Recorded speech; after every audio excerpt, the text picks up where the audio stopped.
जय हिंद। स्वागत है आपका इस वीडियो में। आज हम आपको 15 फरवरी विज्ञान परीक्षा के लिए विशेष रूप से तैयार किया गया 25 से 30 सब्जेक्टिव प्रश्न कराने वाले हैं। इसी से आपके पेपर में प्रश्न रहने वाला है और आप कह सकते हैं कि आपका जो प्रश्न है वह आउट हो चुका है। सिर्फ आपको तैयार करने की आवश्यकता है। अगर आपके पास समय कम है तो इसे 2 गुना स्पीड में देखें, लेकिन इस वीडियो को पूरा देखें, एक भी प्रश्न मिस न करें, क्योंकि इसी तरह का प्रश्न आपके पेपर में रहने वाला है। तो चलिए बिना समय को गवाए सभी प्रश्नों को सॉल्व करते हैं।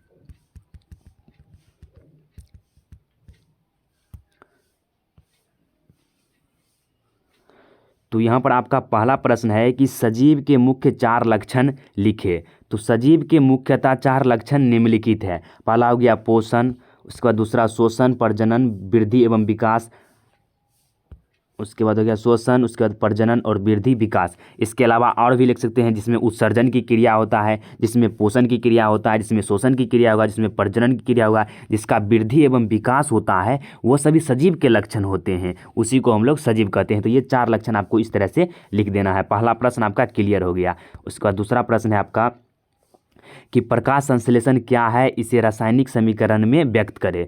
तो प्रकाश संश्लेषण का पहले परिभाषा लिखना है, उसके बाद वो इसकी रासायनिक प्रक्रिया को समझाना है। तो यहाँ पर ही हो जाएगा आपका, पहले परिभाषा हम लोग जानते हैं। तो हरे पेड़ पौधे के द्वारा सूर्य प्रकाश के, हमारे भाषा को आपको सुनना है और समझना है कि हरे पेड़ पौधे के द्वारा सूर्य के प्रकाश से ऊर्जा प्राप्त कर क्लोरोफिल की उपस्थिति में कार्बन डाइऑक्साइड तथा जल CO2 एवं H2O के द्वारा अपने भोजन कार्बोहाइड्रेट कार्बनिक पदार्थ का संश्लेषण करना ही प्रकाश संश्लेषण कहलाता है। तो देखिए इसमें क्या होता है कि एक पत्ती, मान लीजिए एक पेड़ पौधा है आपके पास, ये आपके पास एक पेड़ है और इसका एक पत्ती है। यहाँ पर जो है ना थोड़ा सा पत्ती बना देते हैं।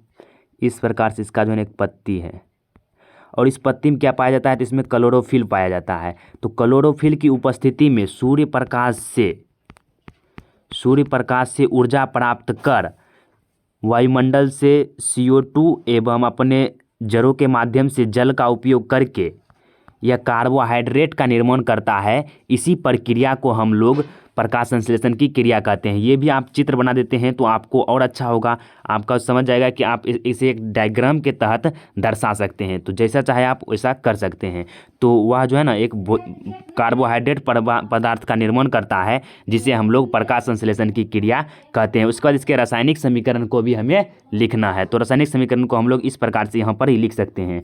तो पहले क्या होता है, तो ये आपका CO2 लेगा, उसके बाद इसमें H2O ले लेगा, उसके बाद क्या लेगा, तो यहाँ पर ये ले लेगा आपका नेक्स्ट। यहाँ पर थोड़ा सा जगह का अभाव है, आप अपने तरीके से लिख सकते हैं इस तरह से। यहाँ पर इस तरह से यहाँ पर आपको लिखना है। यहाँ पर सनलाइट, यहाँ पर SN लिख देते हैं, सनलाइट हो जाएगा। उसके बाद यहाँ पर क्लोरोफिल लिखना है आपको, क्लोरोफिल। तो यहाँ पर 6 CO2 लेंगे, 6 H2O लेंगे, तो ये आपका बन जाएगा C6H12O6 और प्लस में O2 भी बन जाएगा। ये भी 6 अणु होता है O2 का। तो इसी को कार्बोहाइड्रेट कहते हैं, C6H12O6। तो इसी रासायनिक समीकरण को आपको यहाँ पर ही दर्शाना था। उसके बाद देखिए नेक्स्ट प्रश्न है आपका कि पत्तियों को प्रकाश संश्लेषी अंग क्यों कहा जाता है। तो पत्तियों के अंदर हरे वर्णक पर्णहरित या क्लोरोफिल की उपस्थिति होती है और प्रकाश संश्लेषण प्रक्रम क्लोरोफिल की उपस्थिति में संभव होता है। इसीलिए पत्तियों को प्रकाश संश्लेषी अंग कहा जाता है। जो भी आपका पत्ती है उसे प्रकाश संश्लेषी अंग इसीलिए कहा जाता है क्योंकि इसके अंतर्गत क्लोरोफिल पाया जाता है, जिसका उपयोग करके वह सूर्य प्रकाश की उपस्थिति में एक भोजन का निर्माण करता है, कार्बोहाइड्रेट का निर्माण करता है। इसी कारण से पत्तियों को प्रकाश संश्लेषी अंग कहा जाता है। मतलब प्रकाश संश्लेषण के लिए एक प्रमुख अंग की तरह कार्य करता है, जिस कारण से इसे एक प्रकाश संश्लेषी अंग कहते हैं। उसके बाद नेक्स्ट है आपका कि मस्तिष्क के महत्वपूर्ण कार्यों का वर्णन करें। जो मस्तिष्क है आपका ब्रेन, उसके महत्वपूर्ण कार्यों का वर्णन करना है। ये भी प्रश्न मोस्ट इंपॉर्टेंट है। तो मस्तिष्क के महत्वपूर्ण कार्य निम्नलिखित हैं। कौन कौन है, तो आपको 4-5 यहाँ पर ही लिख देना है कि आवेश ग्रहण कर, आवेग जो होता है आवेग ग्रहण करना तथा मस्तिष्क में ग्रहण किए गए आवेगों का विश्लेषण करना, इसका पहला कार्य होता है। दूसरा कार्य होता है कि जो ग्रहण किया आवेग मतलब कोई सूचना को ग्रहण किया उस पर आपको अनुक्रिया करेगा, मतलब उस पर रिएक्ट करेगा कि जैसे कोई व्यक्ति कोई मतलब गलत बात बोला या कुछ बोला शब्द, तो उसके द्वारा उसके अंदर एक भावना उत्पन्न होता है, वह अनुक्रिया करता है, तो वह मस्तिष्क के द्वारा ही वह उस क्रिया को संपन्न कर पाता है। फिर है विभिन्न आवेगों का संबंधन करके विभिन्न शारीरिक कार्यों का कुशलतापूर्वक समन्वय करता है। मान लीजिए उन्होंने कहा कि कोई काम करने के लिए, तो आपको मस्तिष्क में पहुंच गया कि वो काम करने के लिए कहा है, तो आपका जो शरीर का पैर हाथ है वह उस तरह से उस काम को करने के लिए तैयार हो जाएगा। तो यही होता है मस्तिष्क कार्य। उसके बाद चौथा कार्य होता है आपका कि सूचनाओं का भंडारण करता है, या इसमें बहुत सारी सूचनाओं को संग्रहित किया जा सकता है। मस्तिष्क में अनेक सूचनाएं चेतना या ज्ञान के रूप में रहती है, इसी कारणवश मानव मस्तिष्क को चेतना या ज्ञान का भंडार भी कहा जाता है, क्योंकि इसमें जितना चाहे आप उतना ज्ञान भर सकते हैं, इसका कभी भी अंत नहीं होने वाला है। उसके बाद नेक्स्ट है आपका 5वां प्रश्न कि मनुष्य के शरीर में पाए जाने वाली अंतःस्रावी ग्रंथियों के नाम लिखे। तो मनुष्य के शरीर में पाए जाने वाले अंतःस्रावी ग्रंथियां निम्नलिखित हैं। 5-6 ग्रंथियों का नाम आपको यहाँ पर ही सिर्फ लिख देना है। पिट्यूटरी ग्रंथि हो गया, पिट्यूटरी ग्लैंड, थायराइड ग्रंथि, पाराथायराइड ग्रंथि होता है, पाइथायराइड ग्रंथि, एड्रीनल ग्रंथि, अग्नाशय की लैंगरहैंस की दीपिकाएं और जनन ग्रंथि। और इसमें जनन ग्रंथि में अंडाशय आता है और वृषण आ जाता है। तो इस तरह से कुछ महत्वपूर्ण ग्रंथियों का नाम यहाँ पर आपको लिखना था सिर्फ। उसका नेक्स्ट है आपका कि मुकुलन क्या है, तो ये भी मोस्ट इम्पोर्टेंट है। मुकुलन क्या है, तो मुकुलन एक प्रकार का अलैंगिक जनन है जिसमें जीवों की उत्पत्ति जनक के शरीर के धरातल से कलिका फूटने या प्रबंध निकलने के फलस्वरूप होता है। इसी प्रक्रिया में जीव शरीर के किसी भाग से एक या एक से अधिक कंद रूपी उभार निकलता है, जिसे मुकुल या बड कहते हैं। उसके बाद जनक कोशिका केंद्रक मुकुल में पहुंच जाता है। केंद्रक युक्त मुकुल जनक के शरीर से विलग होकर नए जीव का निर्माण करता है। आप इतना तक भी लीजिए, कोई दिक्कत नहीं होगा कि यहाँ तक कि इसी प्रक्रिया को हम लोग मुकुलन कहते हैं। और आपको एक चित्र बना देना है यहाँ पर ईस्ट का नाम सुने होंगे कि जो ईस्ट होता है, जैसे हाइड्रा का भी ले सकते हैं हम लोग उदाहरण, जिस प्रकार से यह हाइड्रा हो गया आपका। तो ये हाइड्रा में क्या होता है कि धीरे धीरे ये हाइड्रा से यहाँ से एक निकलने लगेगा, तो बाद में ये जो ये प्रबंध है इसका, इसे काट कर आप अलग कर लीजिए तो एक नया प्रजाति बन जाएगा। ईस्ट में भी होता है, ईस्ट को इस प्रकार से संरचना होता है, इसमें भी इस तरह से निकलता है यहाँ पर ही। फिर ये भी संरचना हो गया, ये बड़ा होकर जो है इसे काट लिया जाता है। तो ये भी एक तरह से मुकुल के रूप में इसका जनन होता है, इसीलिए इसे अलैंगिक जनन की एक प्रक्रिया कहा जाता है और इसी प्रक्रिया को मुकुलन कहेंगे। उसके बाद नेक्स्ट है आपका कि जीन रूपी या जीनोटाइप से क्या समझते हैं, तो ये भी मोस्ट इंपॉर्टेंट है कि किसी जीव की जीनी संरचना ही जीनोटाइप कहलाता है। इतना याद रखिए कि किसी जीव की जीनी संरचना जेनेटिक कॉन्स्टिट्यूशन उस जीव की जीन प्रारूप या जीनोटाइप कहलाता है। जीवों के गुणों जैसे शारीरिक गठन हो गया, लंबाई, त्वचा एवं बालों का रंग इत्यादि का जो निर्धारण है उनके जीन प्रारूपों के कारण ही होता है। जीन प्रारूप के कारण प्रकट होने वाले गुणों की नींव का निर्धारण जनकों अर्थात माता पिता के युग्मकों के संयोजन के समय ही होता है। ये तो आसान ही था। उसके बाद नेक्स्ट है आपका अनुवांशिकी से आप क्या समझते हैं, तो अनुवांशिकी जो है बहुत इंपॉर्टेंट प्रश्न है। तो है जीव विज्ञान की वह शाखा जिसके अंतर्गत संतति में यहाँ पर होगा पाए जाने वाले लक्षण का अध्ययन करते हैं, वह अनुवांशिकी कहलाता है।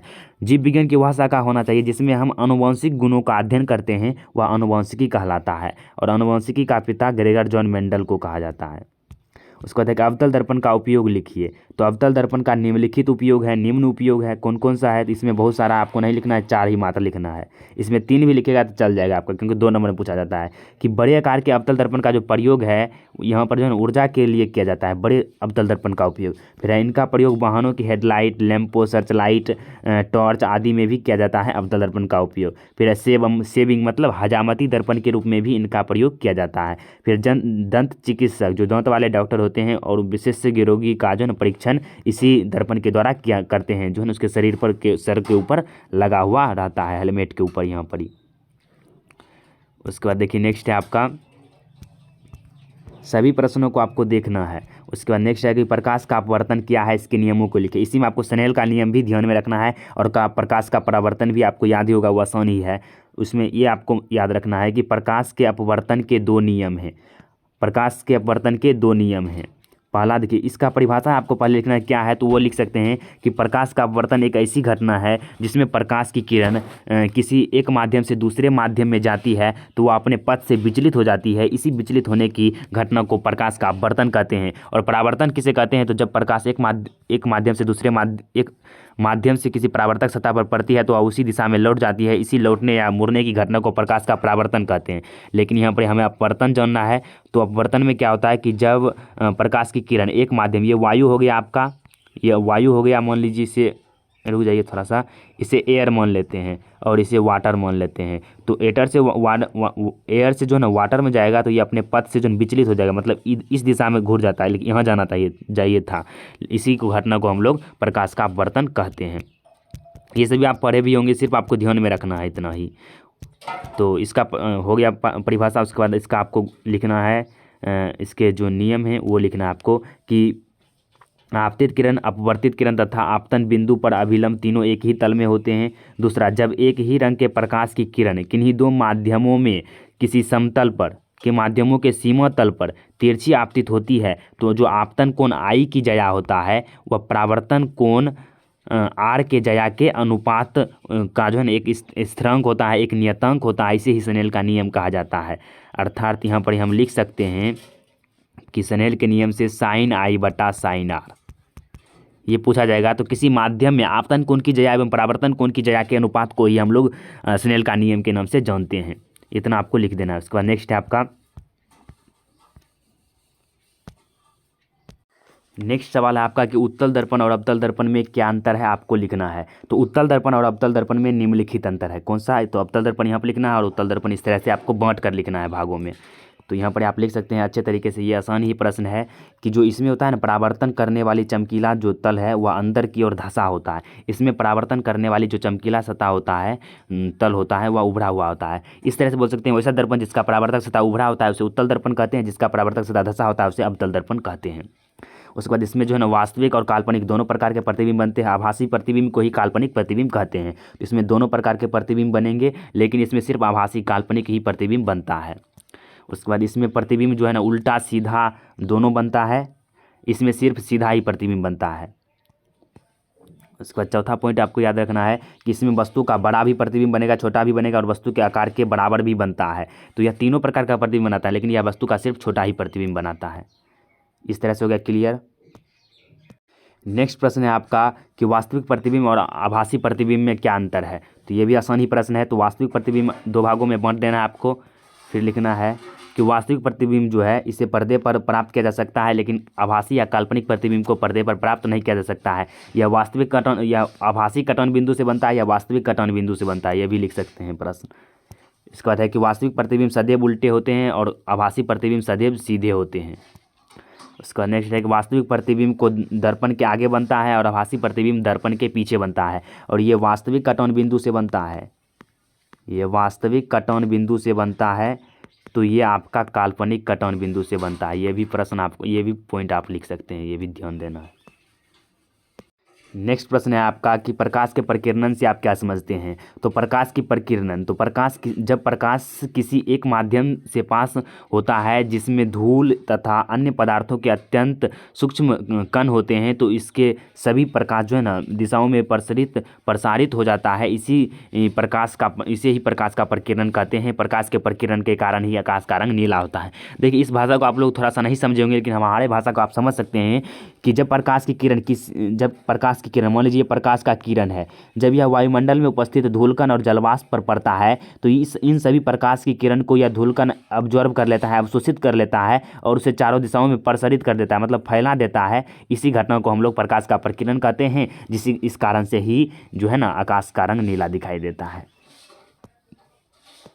अगला प्रश्न है आपका कि स्पेक्ट्रम क्या है। तो जब श्वेत प्रकाश, सूर्य का प्रकाश किसी प्रिज्म से होकर गुजरता है तो वह 7 रंगों में विभाजित हो जाता है। इसी घटना को जो है ना प्रकाश का वर्ण विक्षेपण कहते हैं, और उससे जो बनने वाला पट्टी पर जो 7 रंगों का पैटर्न बनता है उसी को हम लोग स्पेक्ट्रम कहते हैं। तो प्रकाश के अवयवी वर्गों के इस पैटर्न को ही स्पेक्ट्रम कहते हैं। जैसे यहाँ पर आप जब एक प्रिज्म है ये आपका, इससे आप श्वेत प्रकाश को गुजारते हैं तो ये 7 रंगों में विभक्त हो जाता है। तो यहाँ पर जो पर्दा लगा होता है इस पर जो 7 रंगों की पट्टी प्राप्त होता है, पैटर्न प्राप्त होता है, इसी को स्पेक्ट्रम कहते हैं। उसके बाद नेक्स्ट आपका कि टिंडल प्रभाव क्या है। तो टिंडल प्रभाव, जब किसी घने जंगल, देखिए यहाँ पर देखिए गलत लिखा गया है, यहाँ पर इसका परिभाषा आप याद ही नहीं रखिएगा, हम बता देते हैं आपको यहाँ पर किसका परिभाषा क्या होगा। तो टिंडल प्रभाव क्या होता है, जब किसी कोलाइड विलयन से प्रकाश की किरण गुजरती है तो वह जो है ना टेढ़े मेढ़े पाथ पर गति करने लगता है, इसी प्रभाव को हम लोग टिंडल प्रभाव कहते हैं। ये आपको याद रखना है, इसमें परिभाषा जो है गलत लिखा गया है। उसके बाद नेक्स्ट प्रश्न है आपका कि तारे क्यों टिमटिमाते हैं। तो तारे जो है ना वायुमंडलीय अपवर्तन के कारण टिमटिमाते हैं, और क्यों टिमटिमाते हैं वो आपको लिखना है कि जब तारे का प्रकाश पृथ्वी के वायुमंडल में प्रवेश करता है तो उसे बढ़ते हुए अपवर्तनांक वाले माध्यम में गुजरना पड़ता है। इसके कारण तारों का जो प्रकाश है वह लगातार पृथ्वी के त्रिज्या की तरफ मुड़ता जाता है। माध्यम के अपवर्तनांक में अनियमित उतार चढ़ाव होते रहता है, जिसके कारण तारों का प्रकाश कभी जो है ना हमारी आँखों तक पहुंचता है और कभी नहीं पहुंचता है।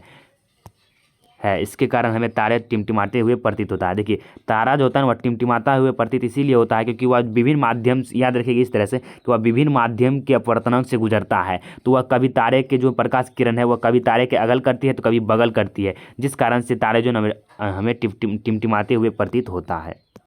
उसके बाद नेक्स्ट प्रश्न है आपकी फ्लेमिंग के वाम हस्त का नियम लिखे। अगर आपको किसी प्रश्न का उत्तर विशेष पता है अच्छे तरीके से तो आप अपना ही परिभाषा लिखिएगा। हम आपको प्रश्न सिर्फ बता रहे हैं कि इसका प्रश्न ये वाला जो है पूछा गया है। फिर फ्लेमिंग के वाम हस्त नियम जो है ना, अपने बाएं हाथ की जो तर्जनी है और माध्यमा या अंगूठे को परस्पर लंबवत फैलाए। यदि तर्जनी चुंबकीय क्षेत्र की दिशा तथा माध्यमा जो है वह धारा की दिशा प्रदर्शित करे तो चालक की गति की दिशा जो है ना अंगूठे की दिशा होगी। इसी को फ्लेमिंग के वाम हस्त का नियम कहा जाता है। यहाँ पर इसका चित्र भी समझ सकते हैं कि आपको अपने जो है ना बाएं हाथ को इस प्रकार से फैलाना है कि अंगूठा आपका जो है ना इस तरह से लंबवत होना चाहिए। तर्जनी जो है ना, ये उंगली जो होता है इसी को तर्जनी कहते हैं। ये आपका चुंबकीय क्षेत्र को दिखाएगा, ये बल की दिशा को दिखलाएगा, और जो मध्यमा है ये आपका धारा की दिशा दिखलाएगा। और इसी को यहाँ पर ही प्लेट के माध्यम से समझाया गया है। तो इस तरह से आपको इसका फिगर भी बना देना है। उसके बाद नेक्स्ट प्रश्न इसी में आपका कि विद्युत धारा की प्रबलता की परिभाषा दे। मतलब विद्युत धारा क्या है इसी के बारे में बताना है। तो किसी चालक तार से प्रति सेकंड बहने वाली आवेश की मात्रा को ही विद्युत धारा की प्रबलता कहते हैं। इसे I = Q/T होता है, I = Q/T। उसके बाद नेक्स्ट है आपका कि लघुपतन से आप क्या समझते हैं। तो किसी कारण से जब जीवित तार में, जो जीवित तार होता है लाइव वायर होता है, और उदासीन तार में एक दूसरे से सट जाते हैं तो लघुपतन की स्थिति उत्पन्न हो जाती है। जब जीवित तार और उदासीन तार एक दूसरे में सट जाएंगे तो लघुपतन की स्थिति उत्पन्न हो जाती है। इस परिस्थिति में प्रतिरोध शून्य हो जाता है और परिपथ में तीव्र धारा बहने लगती है और धारा के उच्च होने पर काफ़ी ताप उत्पन्न होता है, जिससे अग्नि की उत्पत्ति होने लगती है तथा परिपथ में आग लगने का भी भय रहता है। इसी को लघुपतन कहते हैं। जब लाइव वायर होता है वह जो है ना उदासीन वायर से सट जाता है तो जो है ना एक शॉर्ट सर्किट हो जाता है, जिससे प्रतिरोध शून्य हो जाएगा और जो उसमें धारा तीव्र गति से बहने लगेगा। तो इसी घटना को हम लोग लघुपतन कहते हैं। उसके बाद एक विद्युत बल्ब में निष्क्रिय गैस क्यों भरी जाती है। ये देखिए हम आपको ऑब्जेक्टिव में भी कराए थे, उसका परिभाषा भी पूरे बता दिए थे कि विद्युत बल्ब में निष्क्रिय गैस इसीलिए भरी जाती है कि जो विद्युत बल्ब में टंगस्टन होता है वह अगर अन्य गैस जैसे ऑक्सीजन में रखा जाएगा तो वह उससे अभिक्रिया करके चूर टूट जाएगा। इसीलिए निष्क्रिय गैस के रूप में आर्गन या नाइट्रोजन को भरा जाता है ताकि उससे वह अभिक्रिया न करे और बल्ब भी जल जाए। तो बल्ब के अंदर टंगस्टन का तार रहता है। इस तार का बना कुंडली बल्ब के अंदर उत्पन्न ताप के कारण प्रकाश देता है। अगर बल्ब में ऑक्सीजन की उपस्थिति होगी तो कुंडली ऑक्सीकृत होकर गल जाएगा, बल्ब फ्यूज होकर जो है ना बल्ब फ्यूज कर जाएगा। यही कारण है कि बल्ब के अंदर निष्क्रिय N2 आर्गन या नाइट्रोजन आदि गैस भरी जाती है ताकि जो है ना फ्यूज ना हो सके।